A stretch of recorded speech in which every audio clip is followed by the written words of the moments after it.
Hello there, friends. I hope life is treating you kindly. I'm Lubomira, and thank you for joining me today. If you're new to my channel, welcome. Make yourself at home, and I invite you to check out more of my content. For those of you returning, thank you for taking the time out of your day to spend a few crafty moments with me. I appreciate being able to share my creations with you, and I hope you enjoy the time we spend together as well. Now that you are here, remember to like and subscribe to my channel. By hitting that little bell, you'll get notified every time I post something new, and you'll never miss out on any of the crafty goodness. In today's video, I'm sharing a minimal supply card with a pretty inlay heart design. This card can definitely help in using up those scraps I know we all have stashed away or gathering in a pile somewhere in our crafting space. I'll be using Dollar Tree supplies, but as always, use what you have on hand. I'm excited to share this project with you, so let's get into the video. I used the heart die set, some cardstock, and a stamp set from the Dollar Tree to create this card. I started by die cutting some heart frames by nesting the 3 hearts together and connecting them with some low-tack tape. It's important to make sure these stay together in the same way because the cardstock won't inlay properly when you switch the colors around later on. The cuts have to be identical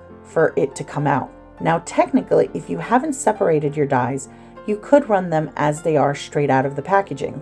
However, the little tag that holds them together will leave an indentation on your cardstock when you pass it through your die cut machine. You may not mind this, so do what you think is best.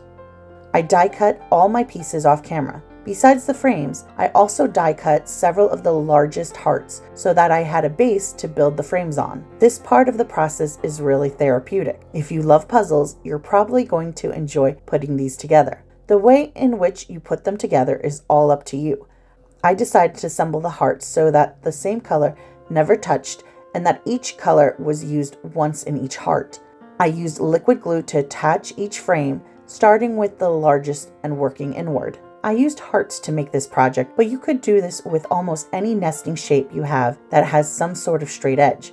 Squares, rectangles, triangles, hexagons, even maybe a star. Check your stash and see what you can come up with.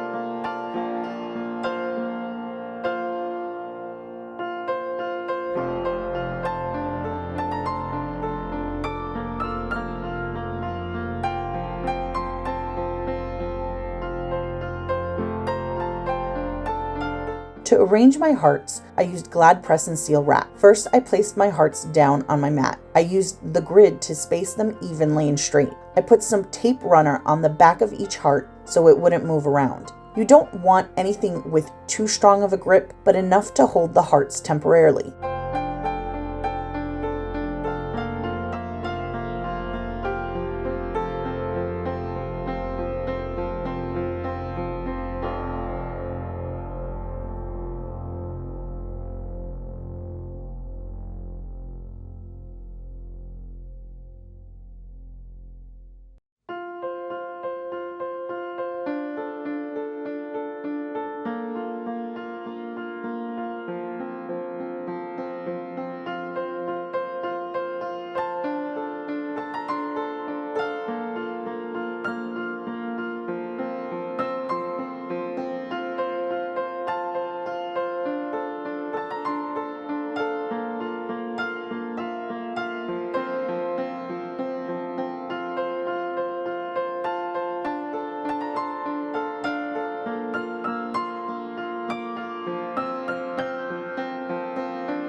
When I had them all down, I placed the press and seal over them and ran my fingers over each one so that the film gripped the hearts. I gently lifted the hearts using the wrap, sometimes having to free them from the surface of my mat using my hand. I flipped the whole thing over so that my hearts were facing down. Do you need press and seal wrap to do this project? No, you could directly place each heart onto your card base individually. It's not impossible, but this way you get everything done at once. I added foam squares to the back of my hearts and then removed the release paper.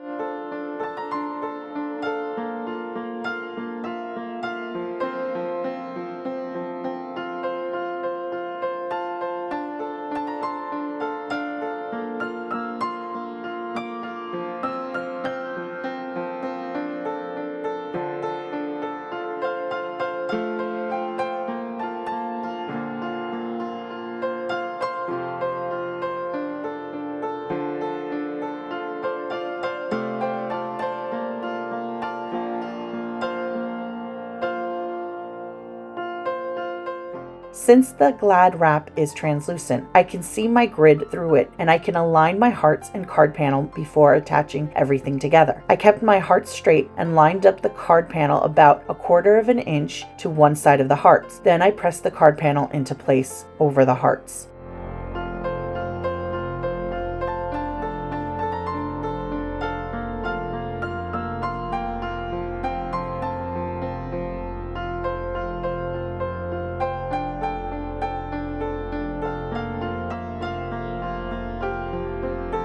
Next, I snipped the overhang with some scissors and attached the card front to a white card base using liquid glue.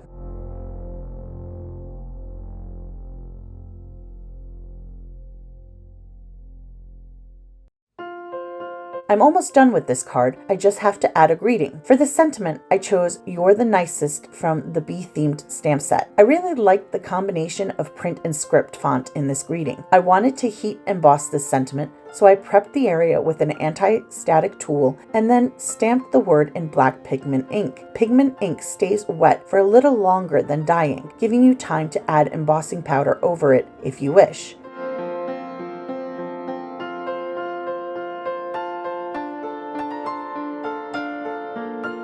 Once I had the greeting stamped, I sprinkled embossing powder over the wet ink and heat set it with my heat tool. I kept this card very simple, letting the glitter cardstock and the graphic design speak for itself. To finish this card, I simply decided to round the corners of the opening side. And that's it for this card. I really enjoyed making this card and keeping it simple this week. I feel like this design can be recreated in so many ways, and best of all, those scraps can be used up. Let me know what you think in the comments below. Thank you so much for watching. I hope you enjoyed this video. Don't forget to like and subscribe if you haven't already, and please leave me those comments below. It's really a blast to see what you all have to say. I hope you'll join me next time for another project. Until then, have a wonderful week, and I hope life treats you kindly. Take care. Bye.